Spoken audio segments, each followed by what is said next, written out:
Okay, so we are at 6 o'clock. So let's kick this off. Welcome to the what are we this month? It's February, isn't it? We're in the February Vancouver Power BI and Modern Excel User Group meeting. This is our Excel track, and we're super excited to have Howie Dickerman from the Excel team here with us to talk about DAX formulas in Excel. My name's Ken Pulse. I'm the host, and I'm just going to walk you through a couple of quick little slides here. See, I need to have this one up because this is the one that actually gives me the date so I know where the heck I'm actually working. At any rate, so as I said, tonight's meetup is going to be with Howie here. Right now we're into the welcome and overview. In about 4 minutes or so, we're going to kick off into Howie's feature presentation, and that'll run for about an hour or an hour-ish, depending on how much stuff Howie wants to show us or how many questions come in from the audience as we go along here. I do want to say a big thanks to the sponsors that help us out and make this event run. Excel Guru, my company that obviously hosts this and puts this whole thing together. I've got myself and Rebecca Sachs in our office that does a lot of work to try and pull all these things together and coordinate with speakers and get everything set up. Skillwave.training, which is our training division, that joint project between myself, Miguel Escobar, and Matt Allington that teaches people how to build good business intelligence models using Power Query and Power Pivot and DAX formulas and all that kind of good stuff. If you're looking for good BI training, we highly recommend you check out Skillwave. Microsoft obviously helps us out a lot with everything that we're doing here, including tonight with our featured speaker. And also want to go and just throw a shout out to one of my products, Monkey Tools, which is an Excel add-in to help make your life easier working with Power Query and Power BI, and even write some of the DAX formulas that Howie's probably going to show us tonight for you in a user interface-driven way. Our next meetups that we have coming up, we've got another one in 2 weeks. This is going to be our Power BI track. I've got Gaspar Kamenchuk, who's going to be joining us live from Slovenia to talk about whether we've got Power Query steps or variables. One big thing that I want to just throw out on this one, our normal start time is 6 p.m. Pacific time. Because Gaspar is in Slovenia, we've got to make it work for his time so that he's actually awake for this. So we will be making a late start. It's going to be 10 p.m. Pacific time. Unfortunately, Bill, that's 1 a.m. for you. So I don't know if you're going to stay up in Florida for that. But again, with all these things, we record them, we put them up on YouTube, so you can always catch it later if you can't make it live. Our next Excel track, I've got a couple of guys coming from the Excel side as well. We've got K.R. Patel and Sudhi Ramamurthy, if I hopefully pronounced his name right, that are going to be talking about Office add-ins and Office scripts. So this is where we start getting into the new coding languages that are going to be coming in to work with Excel. So that's going to be a really interesting session that we have coming up in that as well. So that's a month from now. Coming up this weekend, we have the Global Excel Summit, which is being run out of London, England. If you're still interested, I believe there's still tickets available to that, so you can always go and check this out. Got lots of speakers, and it kicks off on Saturday.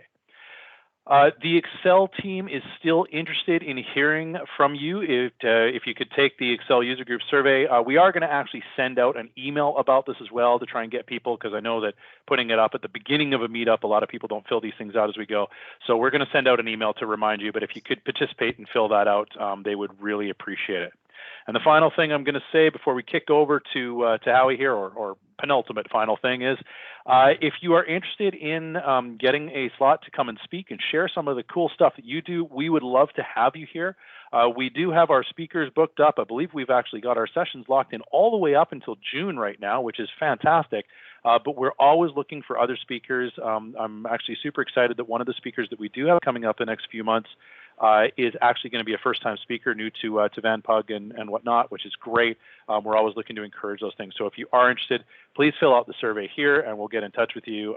We'd love to give a soapbox to people who want to share some of the cool things that they actually do with Excel. All right, now, I'm going to hand the floor over to Howie. I'll let you take over the screen sharing there.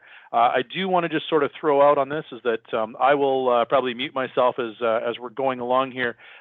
But I've talked to Howie, and what we're going to do is we do have a chat window for this. So if people have questions as we're going through this, please fire them into the chat. I will try and strategically find a place to interrupt Howie to ask him the questions.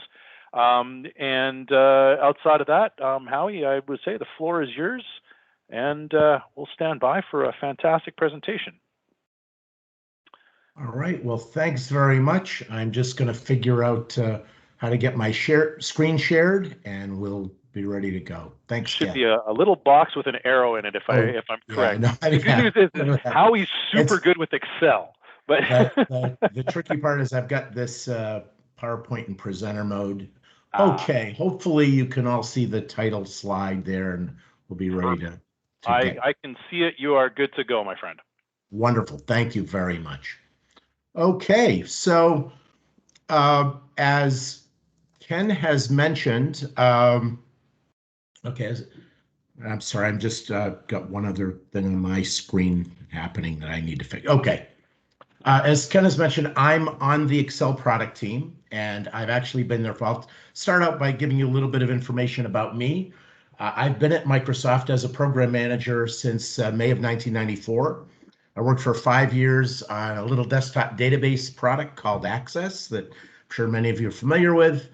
I then went over and worked for just under 5 years on MSN Messenger in the early days of that when instant messaging was sort of a brand new thing for us. I then went to the Excel team where I worked for on a 4 year stint. And during that time, we were in Excel, we were connecting to multi-dimensional OLAP cubes from analysis services.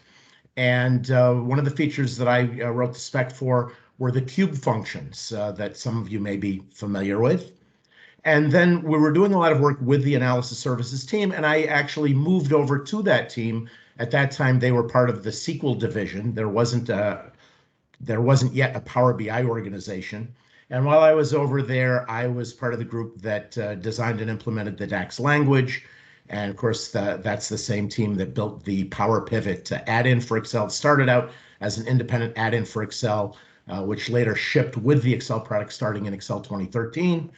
And then I was sort of recruited to come back to the Excel team starting in 2015. And I'm currently sort of own Power Pivot experience and a lot of things related to pivot tables. Not quite everything with pivot tables, but most of the stuff around pivot tables. So that's what I've been working on. Really, for the last 15 years, I've been working in this area with Excel integrating with data models and writing measures and all this sort of stuff.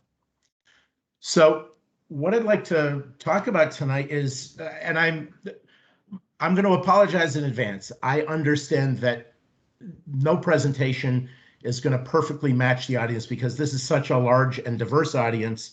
I'm sure that some of you are very expert in DAX already and may not learn very much here tonight, except perhaps my perspective on this stuff. And there'll be some people who have used it some and who will learn some things. And then there'll be others who are brand new to it. And there may be some pieces that I'm covering a little too quickly for you, or I may assume something that I shouldn't. So it's very hard. But what I'm going to try to cover here is I'm going to start out with some introductory material around what DAX is and where it's used and how it's used. And I'm going to focus initially on some concepts, right? That is distinctions between calculated columns and measures and what we mean by the term context. If you read through some books on DAX, you'll see the word context will come up all over the place. And I think sometimes that some of those descriptions overcomplicate things. But we'll talk about the syntax and the calculate function and about measures. And then really, I'm going to go into an Excel workbook and show you some measures, really just to show a few simple standard patterns that come up again and again and again. Almost every time I go to author a measure, there are certain patterns that I just see all the time.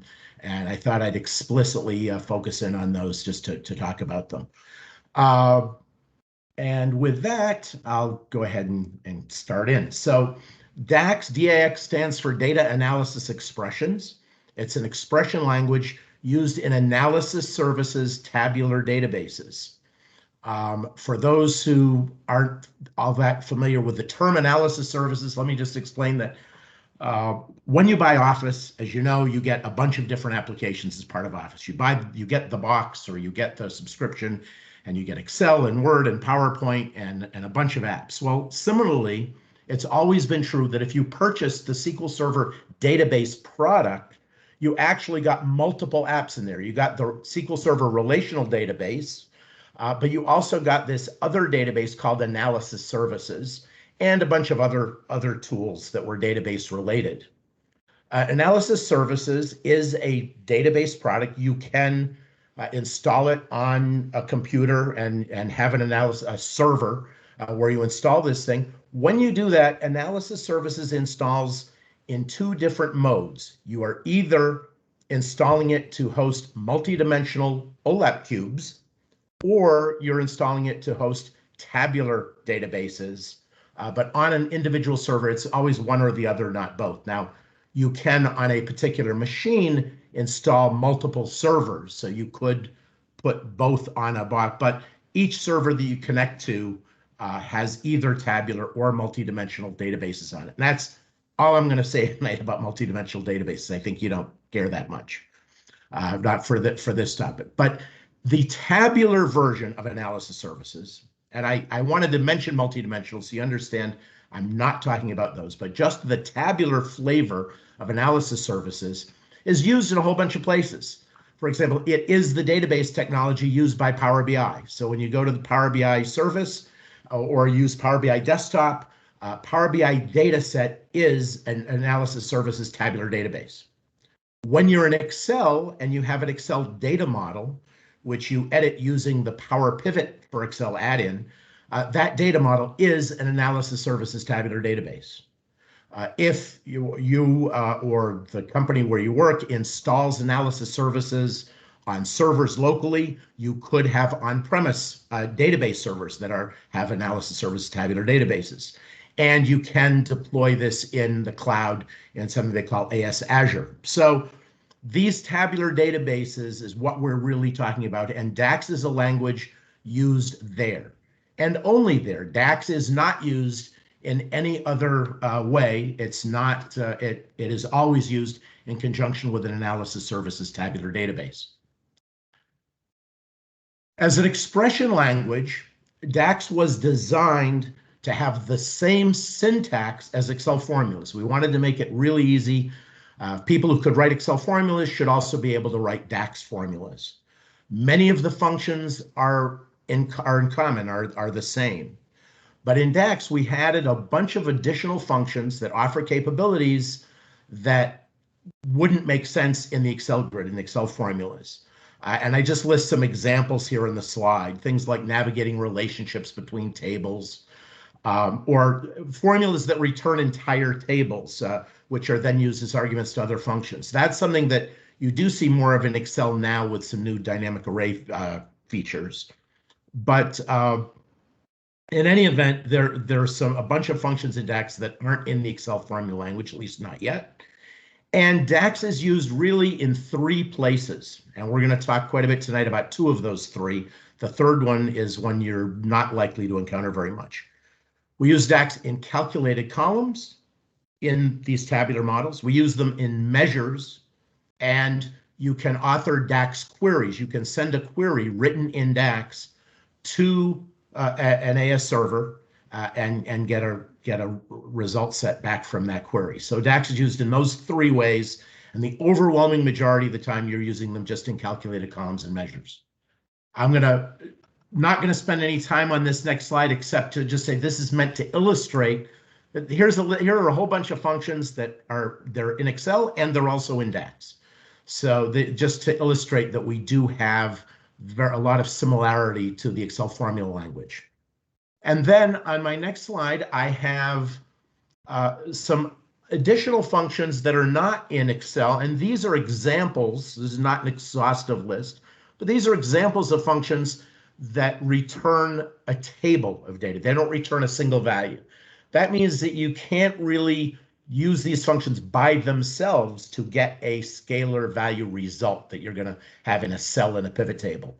But these are very useful functions because the table that they return can then be passed as an argument into another function in all kinds of really interesting ways. And just as an example here, the second one in this list, filter, takes a tape, filters a table, applies a condition, and returns the rows where that condition is true. Right? Very, very simple thing. Another one we're going to look at later tonight, there's some debate about whether it was named well or not, but the values function returns the set of values in a column, right?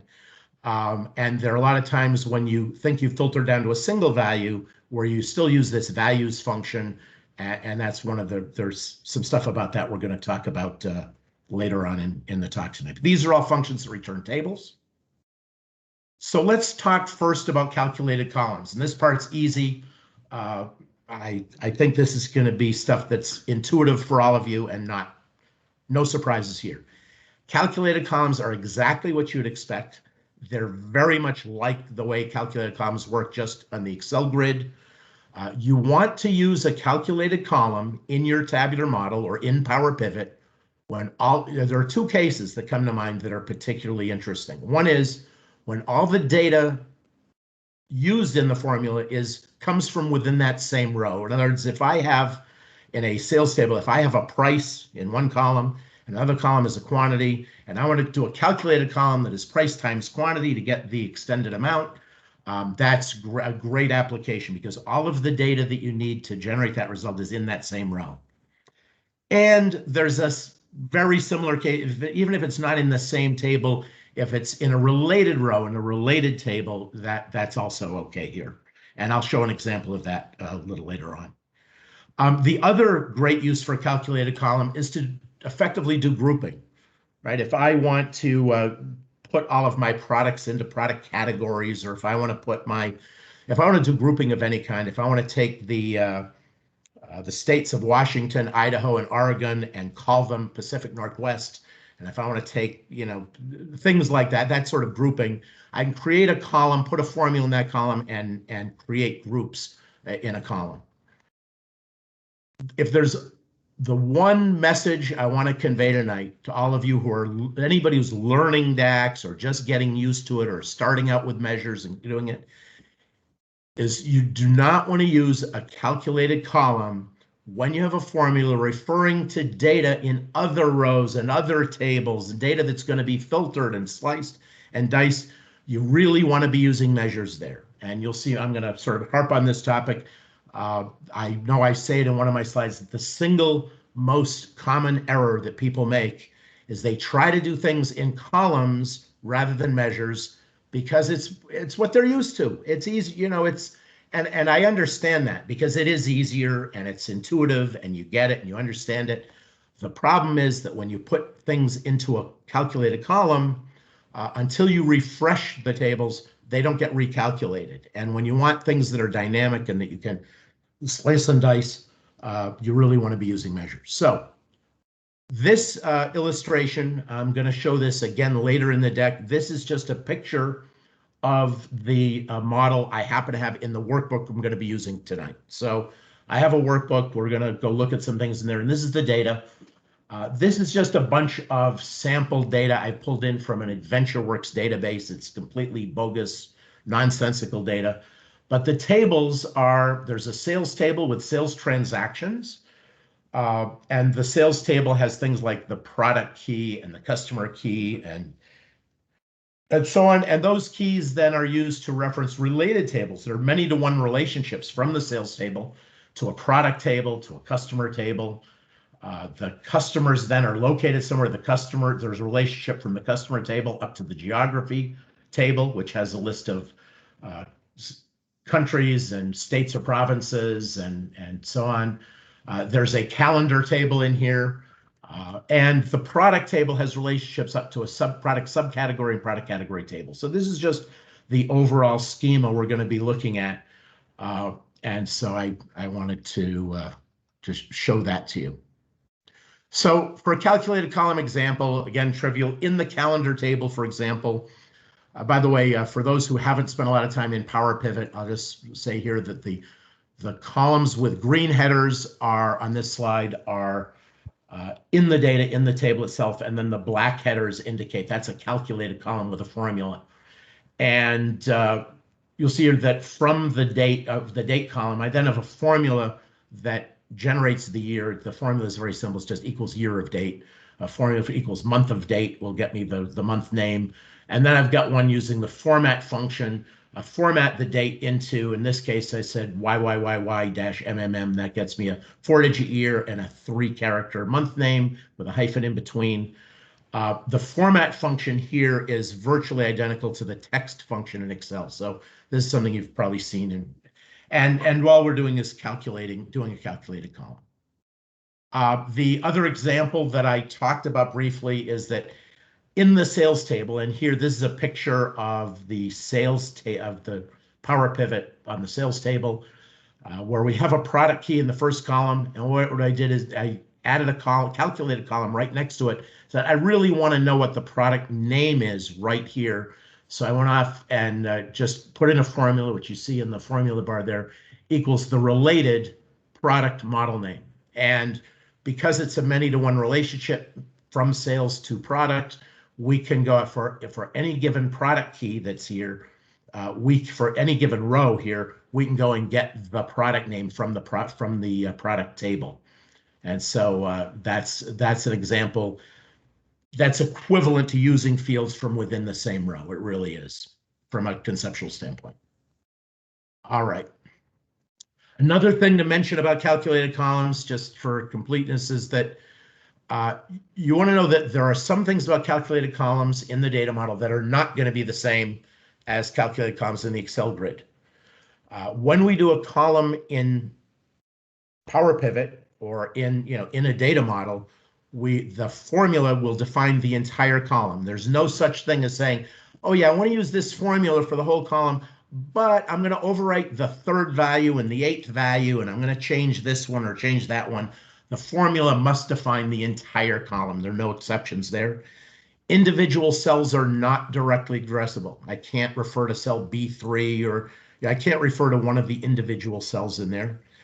DAX always applies to entire tables and columns, not individual cells, and there's no concept of a range. And finally, I just want to call out that in a database like this, there is no inherent ordering of rows in the data model. So the rows are in there, they're in no particular order.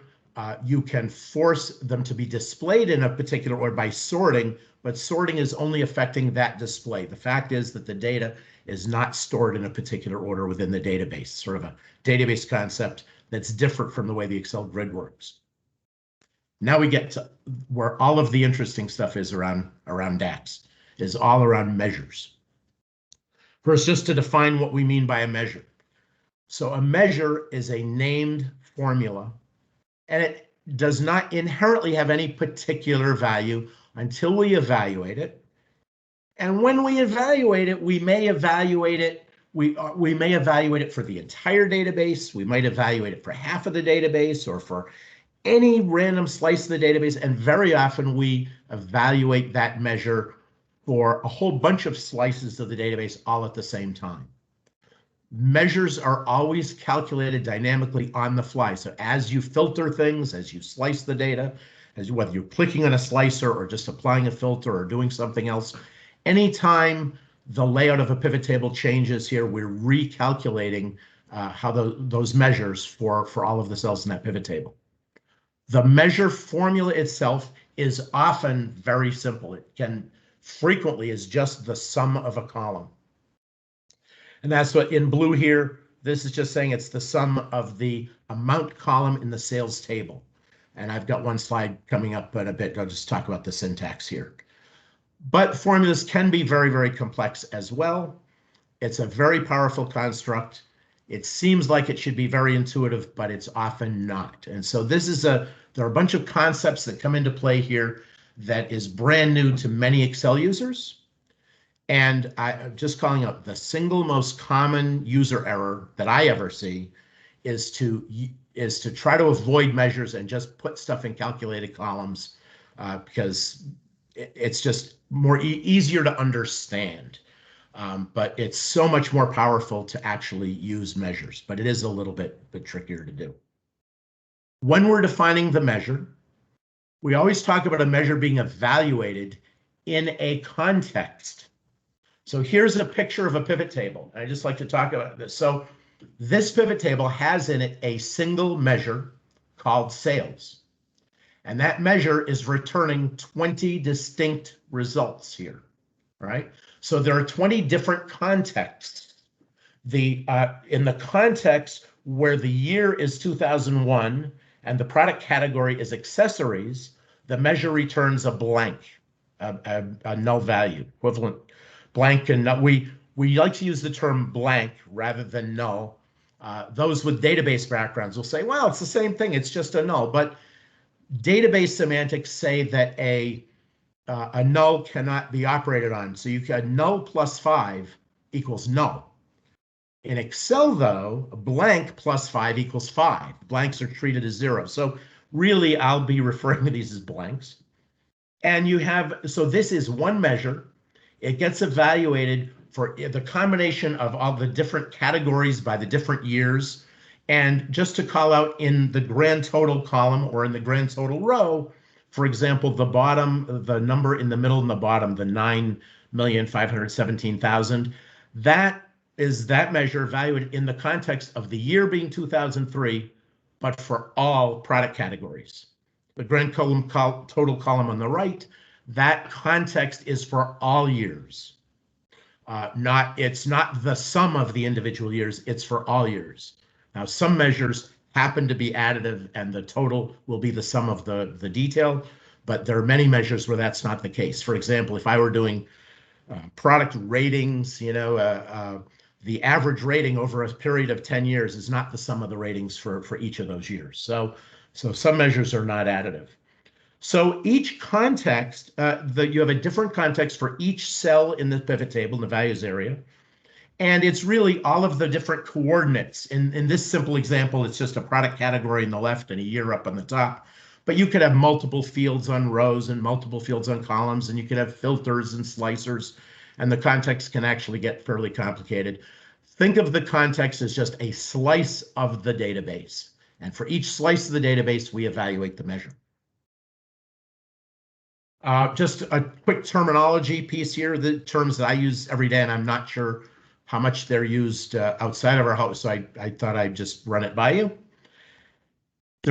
We talk about sometimes about implicit measures versus explicit measures. An implicit measure is not just a DAX thing. An implicit measure is what you normally have in old style pivot tables against data in your grid. It's where you pick a field and you pick some sort of aggregation to be done on that field. So it's the sum of a field, or I want to count a field, or the minimum of a field, or the average of a field, or whatever it may be. You pick a field, you pick an aggregation, and you're done. And there's really no DAX there. And we think of those as implicit measures. And we use the term implicit. That was sort of invented by those of us who were inventing the DAX language, because everything else is an explicit measure where we use a DAX formula. So an explicit measure is where I can write an arbitrarily complex formula, and it may invoke other measures. It may, often it's just a simple sum or a count, but it can also be the ratio of two other measures, things like that. And measures, when we're writing these custom DAX formulas, we can do a lot of stuff. Like we can test what is the context in which I'm being evaluated right now. I can change the context in which I'm being evaluated, and so on. The syntax is designed to look just like Excel syntax, although it turns out you can use Excel for a very long time and never really do a lot with this syntax. But just to explain, column names are generally wrapped in square brackets, and they may or may not be preceded by the table name. So sometimes in this example, in this slide, there's a column called date. And since you can have a column with that name in multiple tables, if I want to specifically nail down which date column I'm talking about, the name on the left, sales bracket date, means it's the date column in the sales table. Measures use the same syntax as column names. One thing I didn't mention in this slide, I'll just to tell you verbally, is that table names, if the table name contains any special characters or any spaces, then the table name must be wrapped in single quotes, not your usual double quotes, but single quotes. If the table name does not have a space or any special characters, you don't need those single quotes, and they're optional. But sometimes you will see single quotes around table names. That's always okay. And in fact, it's probably the more correct thing to do all the time. Hey, Howie. And I'm sorry, go ahead. I've got a couple of questions from the floor here, and Sure. we've got a couple of the technical experts that are actually answering them right away. But I'd love to get your view on this as well. Is Great. Explicit measures versus implicit measures? Yes. Why are explicit measures better than implicit measures? Would you always recommend to use explicit over implicit or not, and why?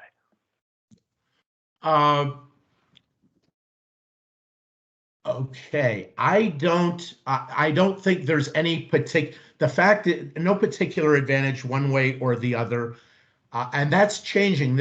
I'll talk briefly about something we're thinking about that we're sort of working on. Sometimes it will actually be true that an implicit measure under the covers in the code we may actually use a DAX formula for it, right? The way that we in the code where you don't see it, the way we calculate the sum of a column, if we're talking to an AS server, we may actually go and build a DAX measure for that. But no, the implicit measures is what you get for 100% of native pivot tables, or regular pivot tables that are not connected to an analysis services database. Explicit measures is where you're authoring a DAX formula. It's entirely up to you in terms of how you want to handle that.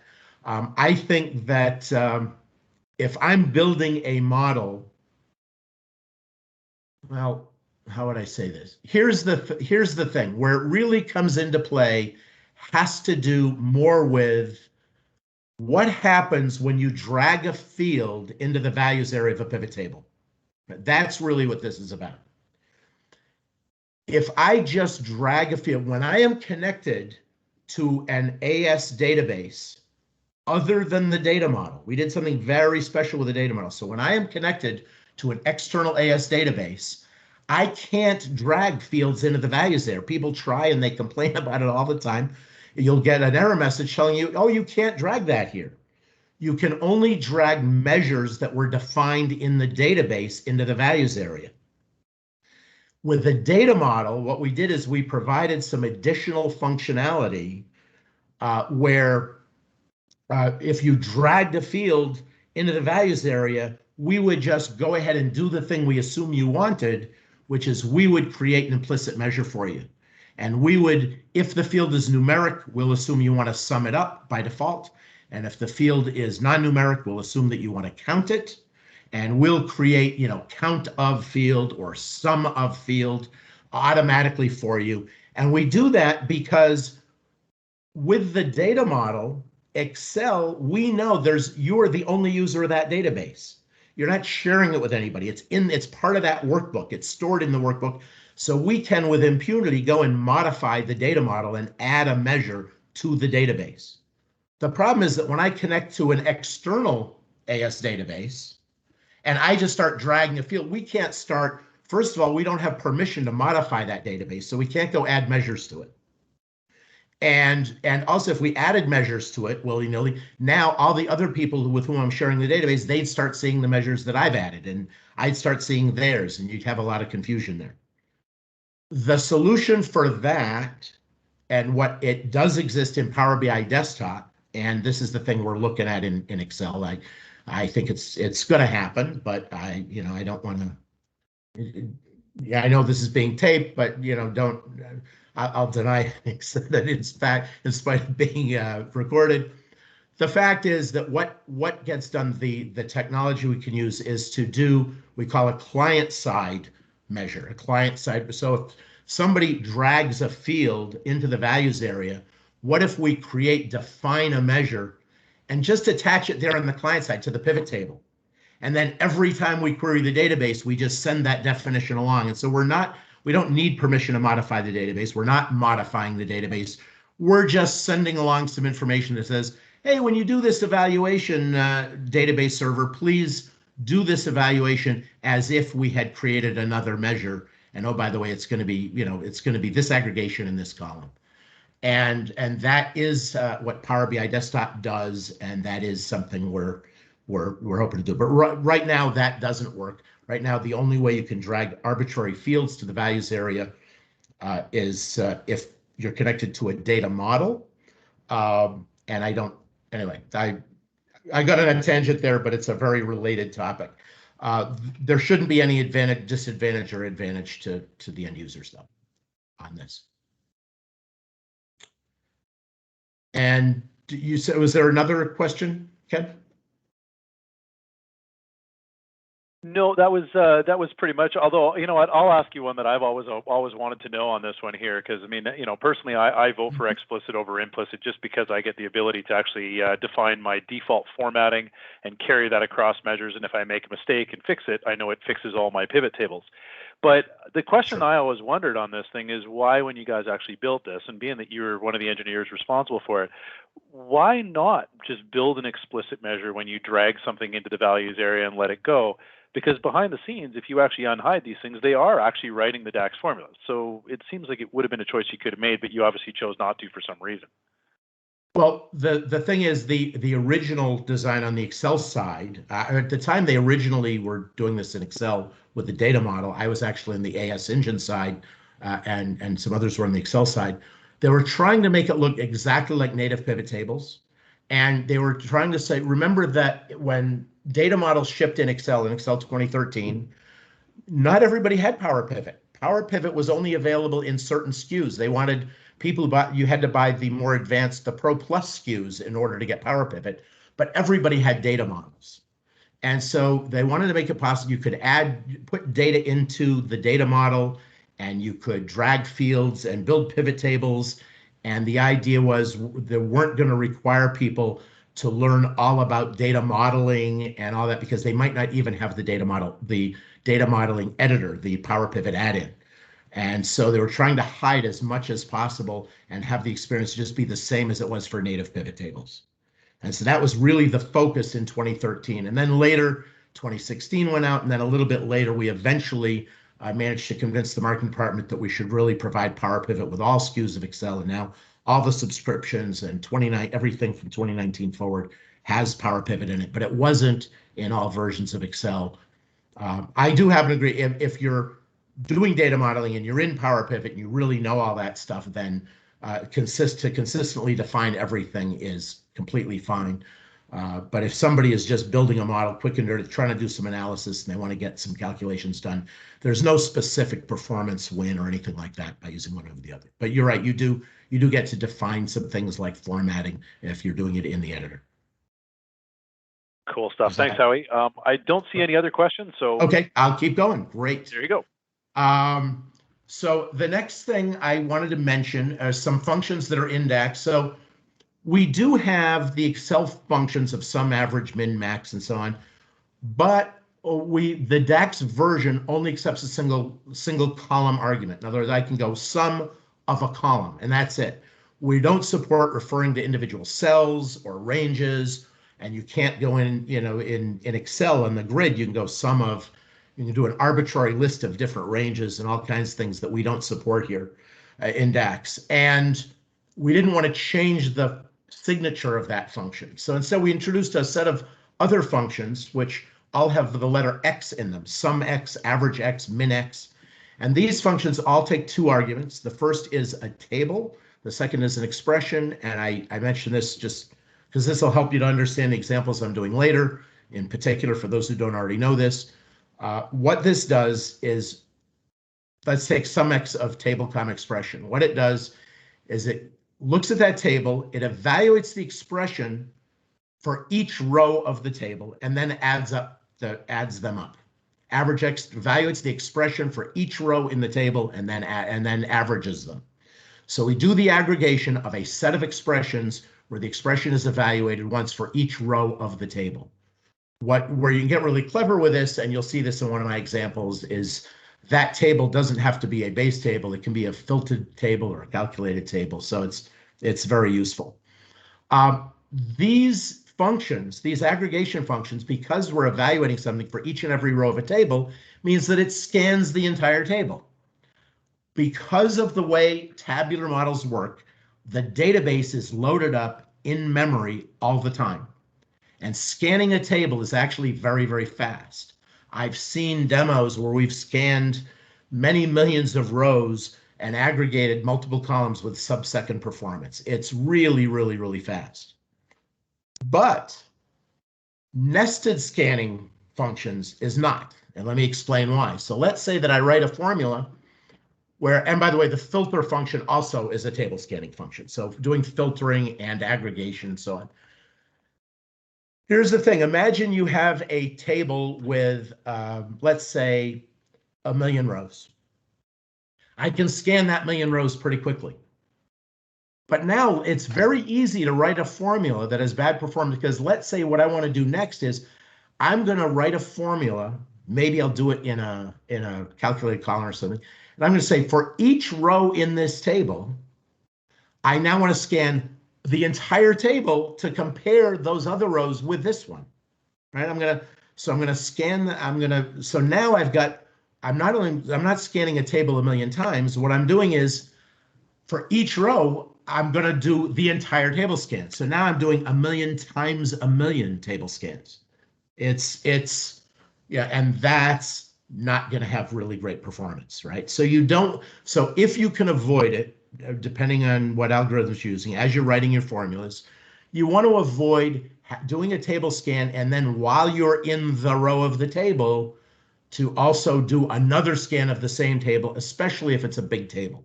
Now, if you want to do nested table scans on tables that have, 1,000 rows or 100,000 rows, that's fine. It's fine. But you start getting very large tables and doing nested table scans, the performance will not be good. So look for other ways to calculate the thing that you want to calculate. It would be my suggestion there.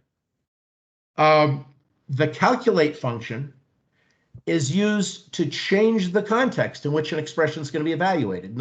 It looks like I've got on the slide, calculate some expression, and then we have these filter arguments and an arbitrary number of them. What happens is we apply the filters first, and then we evaluate the expression with that modified context.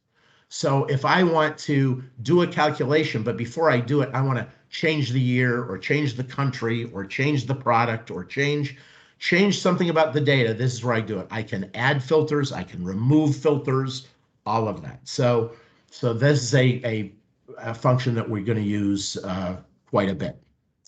Again, just as a reminder, as we're going to go to the workbook, and I'm just going to check. Okay, this is the data model we're working with sales data, product tables, and so on. And now I am going to, with a little bit of luck, I'm going to try to bring up. Okay. And what I'm going to do is let's go look at some measure formulas and see what they do. So I'm going to bring up my Power Pivot window.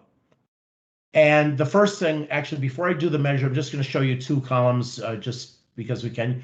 This is the sales table, and this is the calculated column that goes off to the related product table, gets the value in the model name column, and puts it here. It's just a way for me in my sales table to go fetch that product name and stick it in here. Perfectly good use of a calculated column. Here, hey, Howie, are you able to zoom in a bit? Excuse me? Oh, yes. Are you able to zoom in a bit for us? Thanks. I am. Let me do, does this work if I take the formula up top and? Yeah, I think that's the more important part than the data in this case anyway. I think zooming the rest of this window, I don't have a zoom tool on here, but I think that's so this column, and I apologize, I know this must be very small. I'm using a high resolution monitor, but I have here a column, this second column, which has just got model names in it. And the only other formula I wanted to show is this one. This is the use of the example for the earlier function. So here I have a table scanning function, a filter function. And what I'm saying in here is filter the sales table. That's the table we're looking at here. Filter it, and the condition I want to test for is where the order date key in the sales table represents a date. It's a key that points to some date. I want to find all of the rows. I want to filter for all the other rows that match this row. Earlier is what was in the order date key field before I started the table scan. So I'm saying before I started the filtering. So while I'm in this row, I want to filter the sales table, get all the rows where the order date key matches this one. And then once I've done that filtering, count the rows. And so I'm just saying what this is saying is, okay, the order date key, this went for these first 4 rows are date 1. And so the number, this filled in 4 for all of those. Down here, there are 5 that go to date 3. And so for all of them, I put the number 5. There are 2 that use the date number 4. And so I've got 2 here. So I'm just saying how many rows in this table have the same date key as me, and it filled this whole thing up. And I did this just to illustrate the use of the earlier function. Okay. Sales here is a measure, and I'm assuming, well, I shouldn't assume everyone's familiar with Power Pivot, so I'll just say down here in this grid on the bottom, each square here is where I put the focus, and that's where I'm effectively storing my measure, but the formula is up here in the formula bar. This is just saying, give me the sum of the sales amount column in the sales table. I could in my pivot tables just drag the sales amount field into the values area and I'd get the same thing, but this does give me a clean, crisp definition and I can name it what I want. It doesn't wind up being named sum of sales amount. I could override that too, but this is a clean way to do it. And so I'm going to just flip back and forth between my Power Pivot window and my Excel window, and I've got this one I've got zoomed in. And so here in this pivot table in the top left is just the sales, and I'm slicing the sales by year and by category. Nothing special about that. Well, then what I want to do is so let's go back to our measures. What about previous year sales? I want to get the sales not for, and what I've got to do, and this is a very common thing, I want to understand if somebody has picked a particular year. In other words, if I'm in a pivot table, you know what I may try to do here, let's see if this will work. You can tell me, are you able, if I put these, I'm sorry, I'm going to put these 2 windows side by side. Is that okay? Are you able to see those? I am, yeah, and we did get a comment from Mike who said, look, if you're on Teams, you can actually hold down your control key and roll your mouse wheel up. It'll actually zoom in right on Teams for you as well. So that's hopefully a tip that'll help other people along the way there. Okay, great. So what I'm saying here is, what if I wanted to calculate, and we're going to do that in a second, year-over-year growth. In other words, on bikes, in this data, I had 3 million in sales, and then I had 6.5 million the next year, and that's an increase of 3.4 million. So I want to calculate that. The question is, how would I go about doing it? So if you're imagining this pivot table and you're saying, well, how would I do it? Well, first of all, I need to know, in order to know what the year-over-year growth is, I need to know what was last year's growth, right? And so in a generic way, I want to be able to calculate previous year's sales.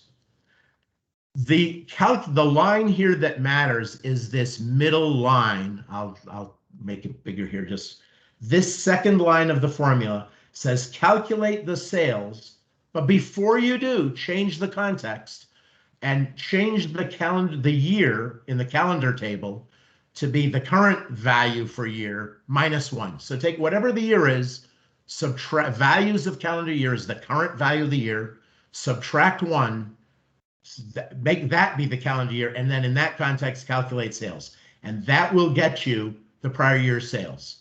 The thing I want to point out, the important tip, one of the single most common things that I do in DAX formulas is this only works when you're in a pivot table, in a kind of where you have specified a calendar year. If I haven't specified the calendar year, this has no meaning, right? That what happens if the value is all the years? What would it be in the context of this grand total? Like, what's the year here? I don't have a year, and what would it mean to calculate a previous year, prior year? It has no meaning. This is all years. So I need to test.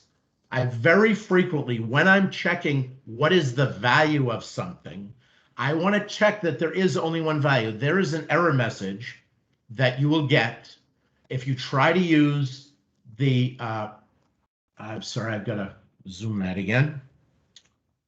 There is an error message you'll get if you try to invoke values of a field when it has more than one value. When values of calendar year could return a set of 4 years or 40 years or 50, could return an arbitrary set. And so I only want to do this calculation if we have one value for the year, if the year has already been filtered down to one value. So I test for that. If I have one value, then perform this calculation, otherwise return blank. And that's why in this pivot table, I'm just going to make sure I'm not editing that. Okay. In this pivot table where I didn't put the previous year thing in this one. Let's see, did I do it to the right? Here it is. Here's previous year sales. So in previous year's sales, since 2001 is the first year, this pivot table on the right has previous year sales in it. For 2001, they were all blank, so the column doesn't even show up. And in the totals, the grand totals, this calculation is always blank, so the totals don't even appear. So this tells me these are the previous year's sales. I cannot calculate them. I wind up returning blank. So I explicitly, in my measure, test to make sure that I have. So if I have 1 year, then I can calculate a result.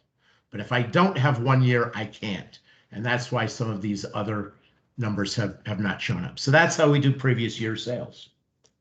Then the next measure is, okay, so then it's very easy to say, what is year over year growth? Because I'm saying, again, I have to, if I have 1 year, then this is simply the sales measure minus the previous year's sales. And this one formula is, so it just said, if I have a single year, it's sales minus the previous year's sales. Otherwise, it's blank. And when I go and look at what that looks like in my pivot table down here, year over year growth, again, it's got to be, there can't be anything for the grand totals, but wherever I have 1 year, I can calculate this difference. And this is the, so here for this, it's this minus the previous year, which is 3,102. This one, 6,576 minus the previous year is 3.4. Here you've got 9 million minus 6.5, you get 2.5 million, and so on. You'll see that it's working just fine.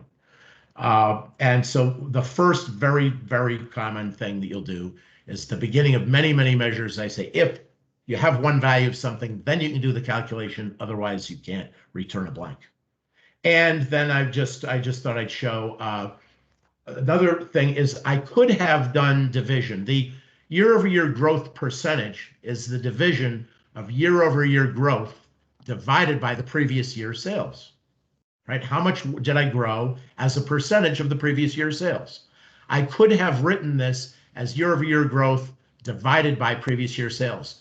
Instead, I just want to call, I'm using the divide function. And the reason I do that, we call this a safe divide. And the divide function, what this does is it automatically makes sure that it won't try to do division by 0 for you. So if the second argument happens to be 0 in some cases or happens to be blank, it won't it won't throw an error. It won't give you a problem. It won't holler. You don't have to test for it.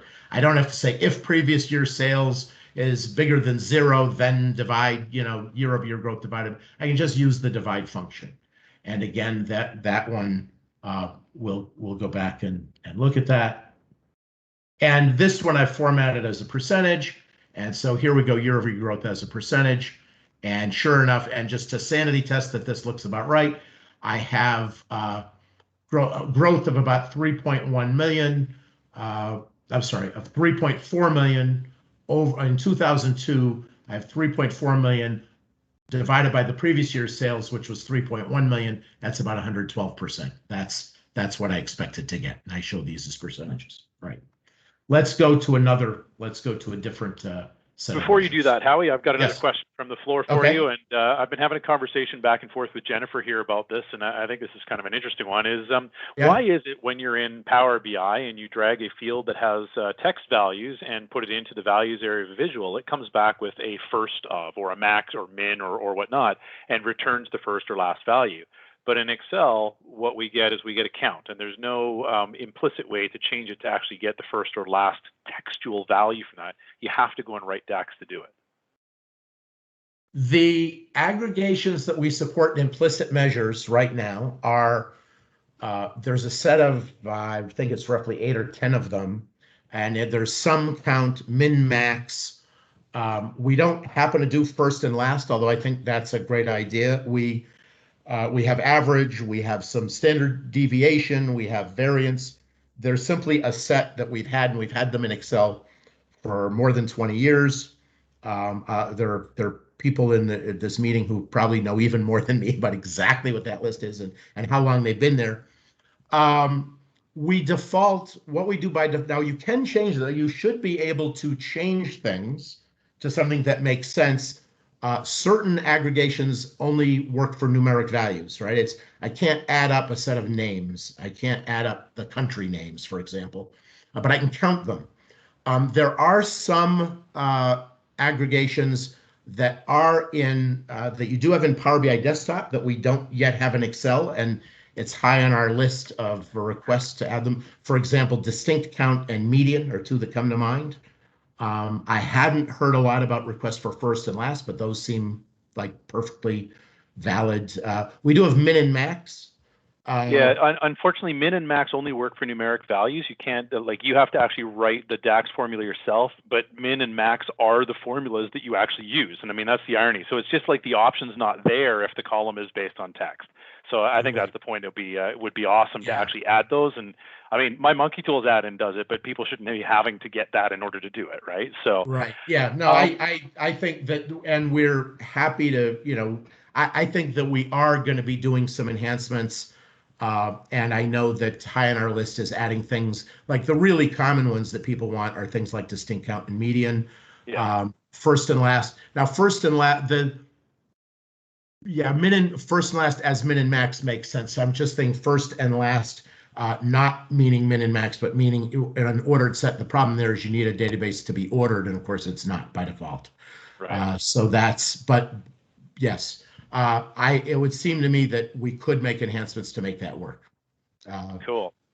Yeah. I have another question for you, and I've been waiting for this one because I didn't want to be the person that was actually the source for asking this one, but you know that it's important to me. Any plans to upgrade the Excel DAX tabular engine to be more on par with Power BI? Because we're seeming to be way far behind where Power Query, of course, is right in line with Power BI for Excel. So this is a topic near and dear to my heart, and it's a conversation that we have on a very regular basis. There are pros and cons and dilemmas, and we're absolutely looking to solve it. But let me just explain why this is a little bit as to why this is so difficult.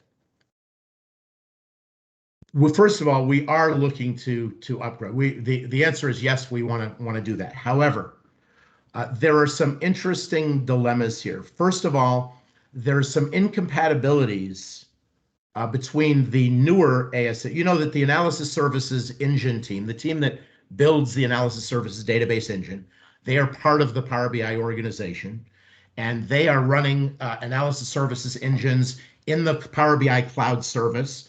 And Power BI Desktop ships a version of the engine that comes down with it and that gets installed and runs on your local machine. And because Power BI Desktop is a free component, they can upgrade to the latest version at any time, all the time. Everybody's always getting it. And if you happen to try to open a brand new Power BI model using an old Power BI Desktop, it could say, oh, you don't have the latest version. You need the latest version before we can open this thing because it's incompatible. We don't know how to do it. Now, Office is not a free product. And there are people out there who are running Office 2013, 2016, 2010. They're running whatever version they happen to have. And we sort of promise people that we try not to break compatibility. We only break compatibility when we have to. We only do it once in a great while. There was a time when all of Excel files had a particular file format, which was XLS. We changed the file format to XLSX. It was a very, very, very big deal. We had to provide all the people running older versions of Excel with a way to read or open old XLSX files, even though they only had a version of Excel that supported XLS.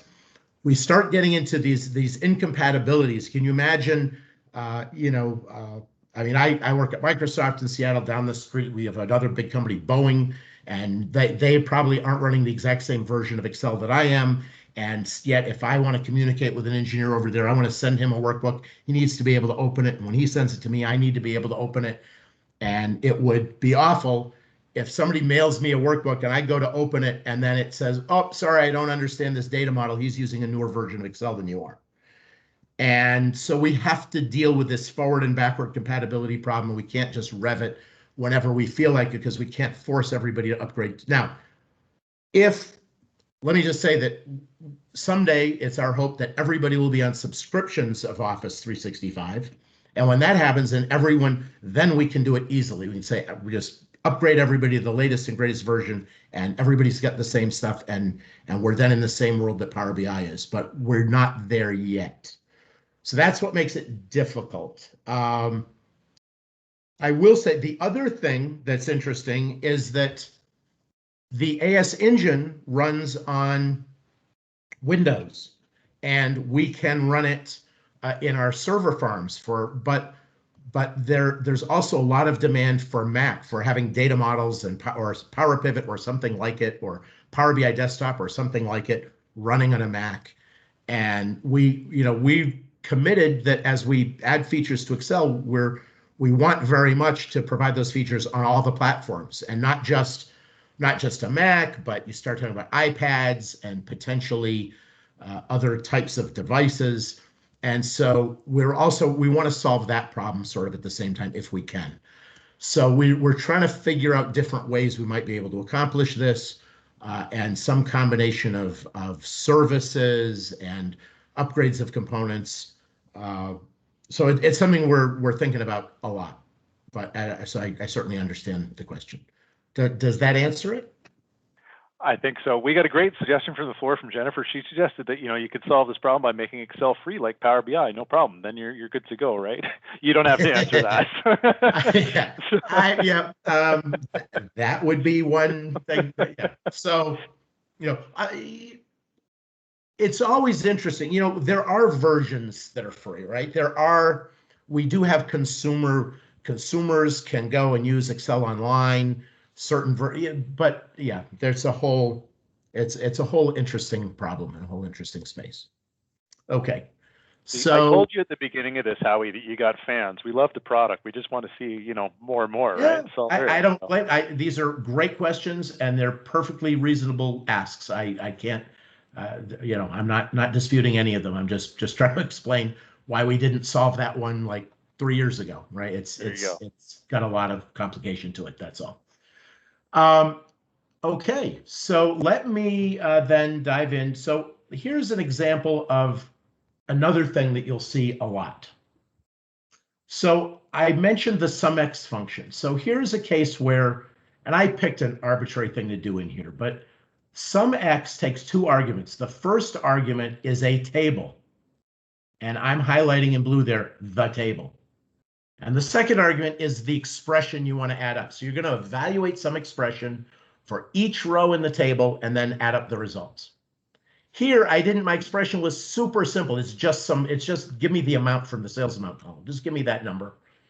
What I'm saying is, though, for the table, I don't want it for all of the sales table. I want to filter the sales table and only include the rows where the sales amount is more than $1,000. That's it. And I've given this a name. I've called it large sales. And I did a very similar thing. The next measure is small sales. Said filter the sales table for where the sales amount is less than $1,000 and add those up. And we'll call that small sales. So I have a measure here for large sales and one for small sales.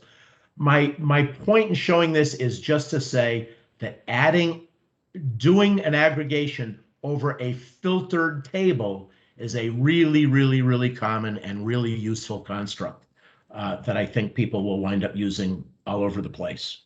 And to see what this so then here, for example, large sales is in this pivot table, and I added it up and sure enough, the total sales we remember was the 29 million And here I've got 25 in this data set. It happens to be 26 million is large sales and 3.5 million is small sales. And it's all broken down. And I just used that one formula, and in each case, it added them all up. And in this case, I sliced it by country and by year. I could have sliced it by anything, right? Let's then look at something a little bit more complicated. I will go back to here. What about cumulative sales? What if I want to know, give me all of the sales from the beginning of this data set up to the particular current year, whatever that current year is. So I'm saying if, and then again, here's this kind of, if I have any particular year, then what I'm going to do is what I want to get is I want to get the sales for all the years up to and including that year, but not for years beyond that. And so how might I do that? So, and this is, I'm really just illustrating how you can, there are a lot of ways to do this. What I've done here is I've said, okay, this is the value of the calendar year. This is the current year for whatever square I'm in at this moment in that pivot table. This is the current year. And what I want to do is I want to get the sales where the year, and since year isn't in the sales table, it's in a related table. So I'm going to follow this, use this related function. I'm going to go get the year for each sales transaction. And I'm saying if the year is less than or equal to the current year, then include that row. And I'm saying calculate a table of sales. I want to start with all the years. One of the things that happens, and to explain this better, I almost need to switch to the diagram view. When we are in the pivot table, when we're sending this query, let's say, for example, that I am trying to calculate right now the 2003 sale. I'm trying to do this number, 2003 for Australia.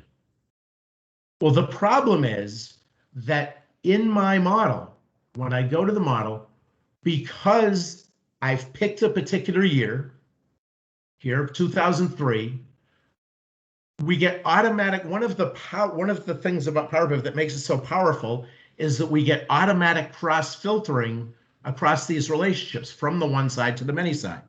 So when I'm in that cell and I'm in the year 2003, for the purposes of that calculation, unless I do something to change the context of my calculation, all I'm going to have, my sales table is now automatically cross-filtered down to only show the sales for the year 2003.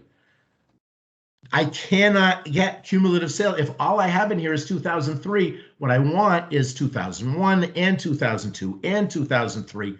So what I need to do, first of all, because I'm in year 2003, I have to remove that filter on the sales table and say I want to start with all of the sales table and then filter it down in the way that I want.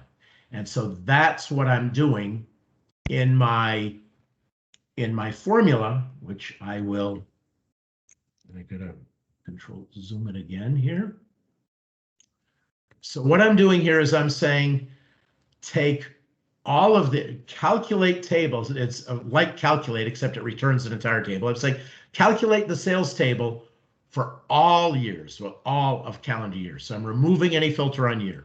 I happen to be doing the calculation for 2003, but in this formula, I'm saying ignore that filter on year. Give me all the years, give me that table, and now filter that table where the related year is less than the current selection of year, and then add up the sales amounts for that. And I only do this whole thing, and I don't claim this is the most efficient way of doing it. I was just trying to illustrate, I'm illustrating removing a filter, I'm illustrating a related function, I'm using the values function, and I just wrap this in this construct where I say, if I have one value for a year, do this whole thing, and if I don't have one value for a year, return blank. Just don't do it at all and return blank. And sure enough, this then works, and it shows me my cumulative sales broken down. I had that 3.1 million in that first year, plus we had another 6.5 million for a cumulative. We're at 9.679 in 2002, and we're up to 19 million 2003, and by 2004 in this data set, we're up to the full 29 million. So this is cumulative sales. But the point here is this is the kind of manipulation you can do to change the context, to remove a filter and to apply a filter.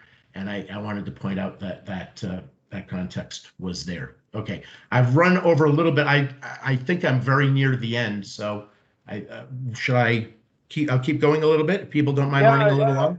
Absolutely, Howie. I mean, we're for anybody that has to drop off, as I say, we're recording it so they can always come back and watch the end later. And as long as you're comfortable to keep going, by all means, the floor is still yours. Absolutely. Great, thanks. So I just want to look at this one as well. So going into Power Pivot, let's say that I want to compare my sales to a baseline. Let's say that I particularly like something about the way we've organized the business in Australia, and I want to compare each country's sales to the sales in Australia. So I just want to show the use of a variable construct. So we have this other syntax here. By the way, one of the things that I suppose, I sort of wish we hadn't done it, but it's many years too late now. So when you're defining a measure in Excel, in Power Pivot, we do the measure name, equals, and then the definition. In Power BI, we don't. They don't do colon, it's just equals. That's because they realized we didn't need to do it. So this was just say we're defining the measure. So versus Australia is the measure name, equals. And then we have the ability, we could just put the formula here, but we have the ability to define variables. And it looks like this. You just say VAR, the name of your variable, put in anything you want. I call this one Australia. And I said, I want to calculate the sales and I want to change the context, whatever context we're in. If we're in for a particular year, that's fine. Particular product category, that's fine. But I want to change the country, which was in this column called country region. I want to change the country to be Australia. So calculate the sales for Australia. And that's what this variable is going to contain. And then we use the special keyword return. And after the word return, we put in whatever it is we want to actually return from this measure. So I want to divide sales, whatever I'm looking at, divided by this Australia calculation. So divide the sales by Australia. And I can have other variables here as well, right? I could, I could easily, let's see here. If let's see, I'll just come in here and say I'll define another one called extra equals 50, or 50, and I could just say divide that and then add 50. I mean, it really doesn't matter. I'm sorry, I wouldn't, plus extra. And it recognizes the keyword. I've defined a variable by using the var, and it turns the color of that variable name. And when I type it here, it recognizes that color. And this will give me the percentage plus 50. Now, since I'm doing percentages here, this actually won't. I'm going to take those edits back out. But I'm just showing you can define as many variables as you like. And then the thing you're actually going to return comes after the keyword return. And this is one place where the syntax is not what you're used to seeing in Excel. And this then works. So Australia, no matter what the amount was and no matter what year I'm in, Australia compared to Australia is exactly 100%. And we have these other percentages representing the sales for that year, for that country, and so on. So I wanted to show that example.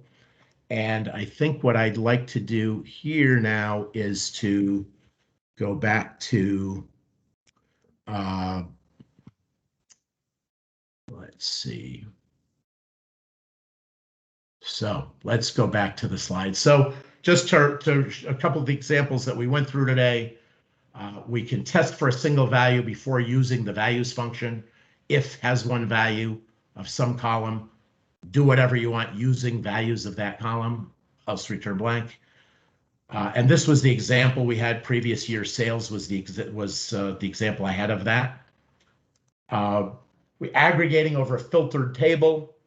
which looks like this, aggregation of filter of some table, and then this was the example I used, large sales, and I also, this cumulative sales also used it as well. A couple of examples of that. So these are in the slides. Using variables in the formula, here measure name, colon equals, variable, another variable, and then return some formula using variables, and that's what I did in the versus Australia measure. That's, so I didn't go over by too much. It's quarter past. I'll stop there and take questions. Happy to discuss anything anybody would like to discuss. We've got a rip-roaring discussion right now going on about var being the same as the let function, and which one should have actually been called what at the time, which is always good. But I know that.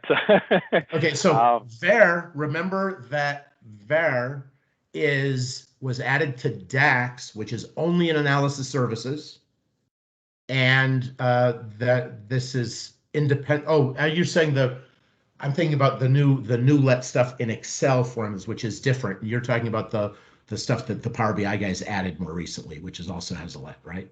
No, I was actually thinking the let as far as Excel. I mean, we're sort of keeping that side. So I didn't actually realize, I haven't kept up on that. I didn't realize that the Power BI guys have actually added a let.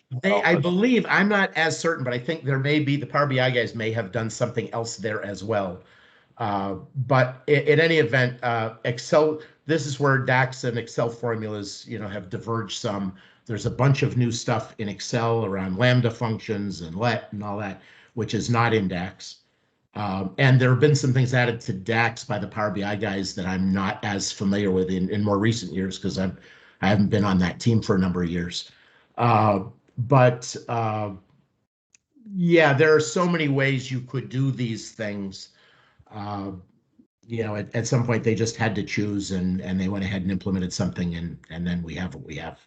Yeah, no, for sure. And I mean, it's funny because, I mean, even look at things like text versus format and whatever else. And this question actually came up, and I mean, I think it's a question that I'm curious as well. Is there any reason why you guys haven't aliased some of the functions in different places, like text and format, for example, so that when an Excel user goes into DAX, they can actually write equals text in DAX and actually get the results they're expecting, or equals format in Excel and get what they're expecting there. And I can't remember if Excel has a format function or not. What we actually did, it's an interesting question. What we actually did is we pulled the Excel function library. They pulled the source code for the Excel function library and checked it in to the AS engine code. As we're implementing DAX, and we actually checked it in there. Now, the format function actually comes from, I think it's part of OLADB. There's some standardized sets of interfaces that sort of are part of Windows, and the format function exists in other places, and that's what's in DAX. Excel had done a thing called text, which was effectively the same thing. It's not that we didn't grab the source code for the text function. Instead, we called into this OLADB library, or not OLADB. It was, I'm sorry, I misspoke there. I think there is a standard calculation library whose name now I'm trying to think, and I'm saying OLADB, but OLADB is something else. But there were some, maybe it's OLE automation library. Anyway, there were some standard COM libraries that we're calling, and format was just this weird thing. Format's been around in VBA for a long time, but in Excel it was text. Right. Yeah. That makes sense. Yeah. It's basically we wind up using the code from the library that's used by VBA rather than the special code that's used for the text function in Excel. So that was a weird one-off. Yeah. But other than that, no, we're really not sort of getting into that whole aliasing space, because it's a slippery slope. You can get into other problems down the road if you start doing that. There you go. I always knew there's a reason why you guys avoided doing it. I just wasn't sure what it was. A couple of other questions we got here. Is there ever any potential for a user input slicer that assigns a value to a var where DAX can calculate on the fly? I'm not sure I understand that entirely, although, let me say one piece of this, and then maybe you can help me interpret to understand better what the question's about.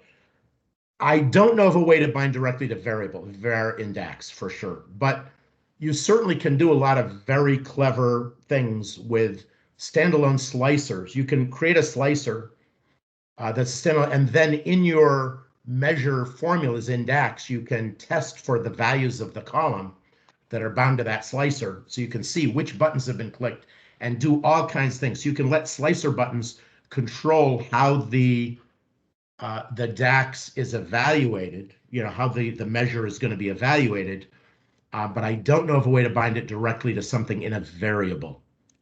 So I guess I'm just trying to think through this myself, sort of. So they're looking. So what Jason's asking is he's sort of looking for like a what-if analysis style parameter.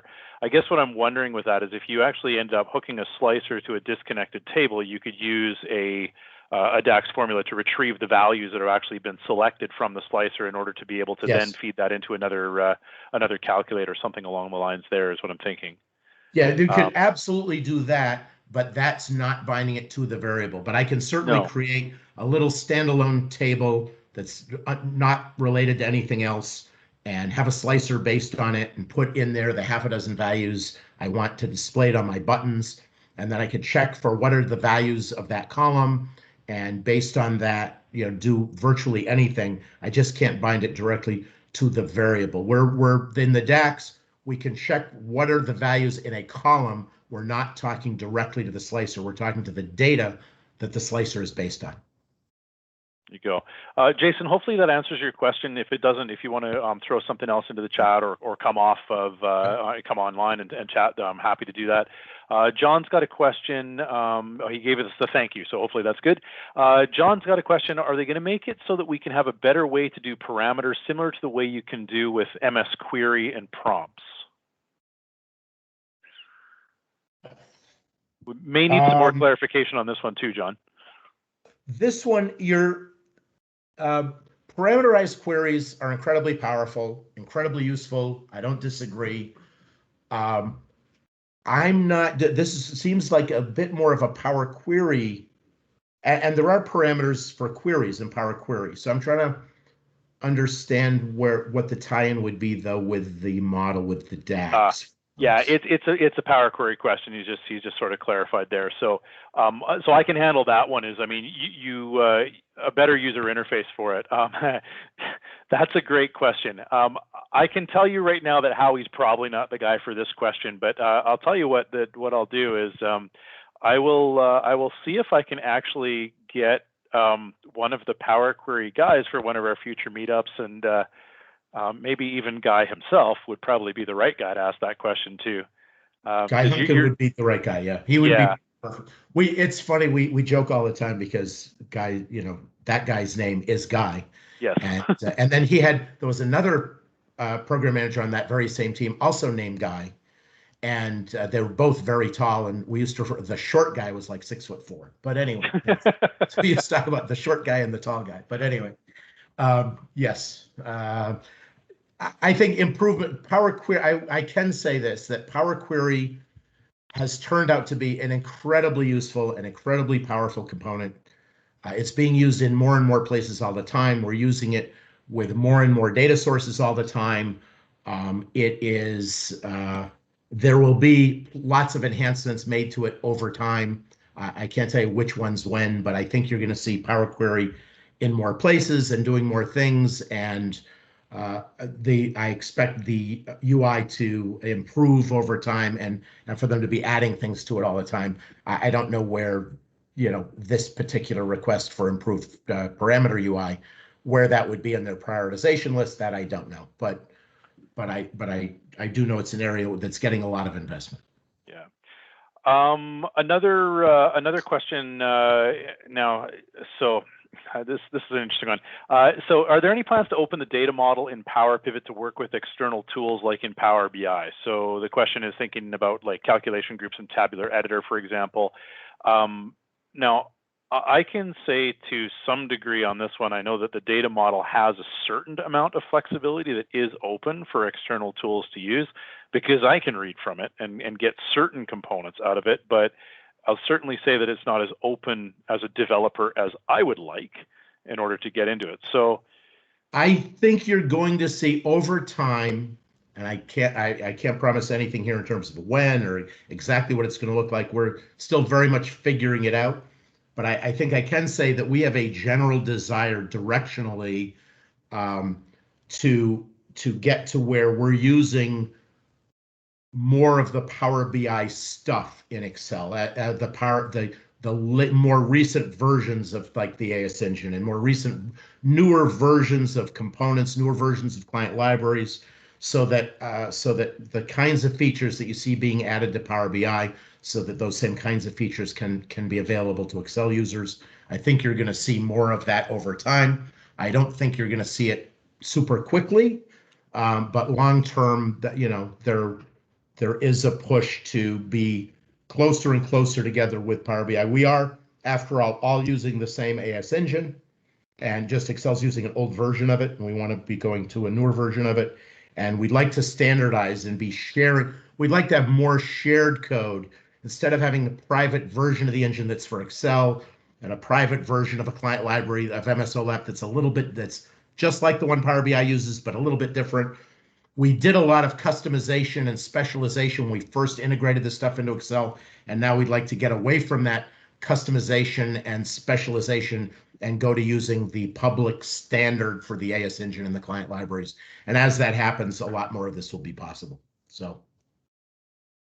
John's also got a comment that it would be nice if we could get to the source code to make quick changes and go, or for cloning both in DAX and the Power Query sources. I can tell you from the Power Query source that for any of the queries that you actually have inside Power Query, I can actually clone those very easily. The object model behind Power Query is extremely lacking, but the one piece that we actually can get to is the name and the formula, so those can be created very quickly. As far as DAX goes, it's a heck of a lot more tricky, and there are certainly things inside Power Pivot that we do not have the option to create, like calculated columns.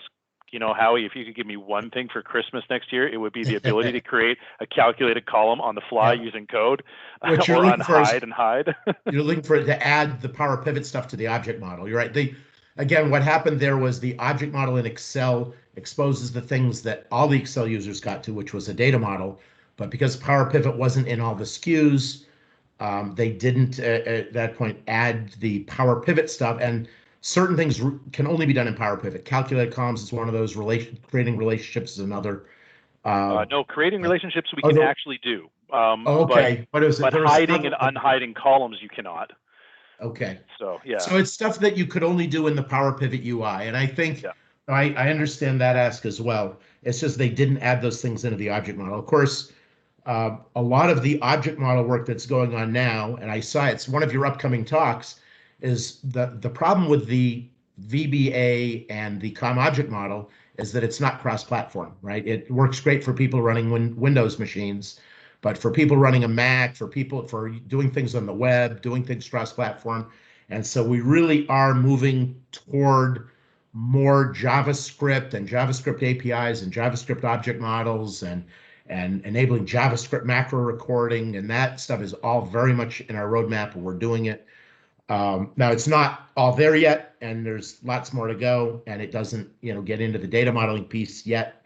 But I do think that's where the investments are happening. I mean, to be perfectly honest, I don't see us doing a lot of investment in beefing up the VBA object models. I see us investing instead in the JavaScript object models, so that at some point we can have you could record a macro. Imagine being able to record a macro and then play it back and have it work on a Mac, on a Windows machine, and on the web.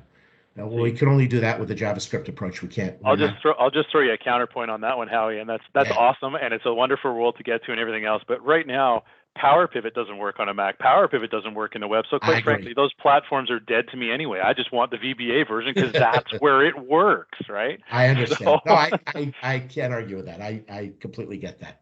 I'm just saying, in terms of the high level decisions about where we're investing, but I completely get your point. It's completely valid.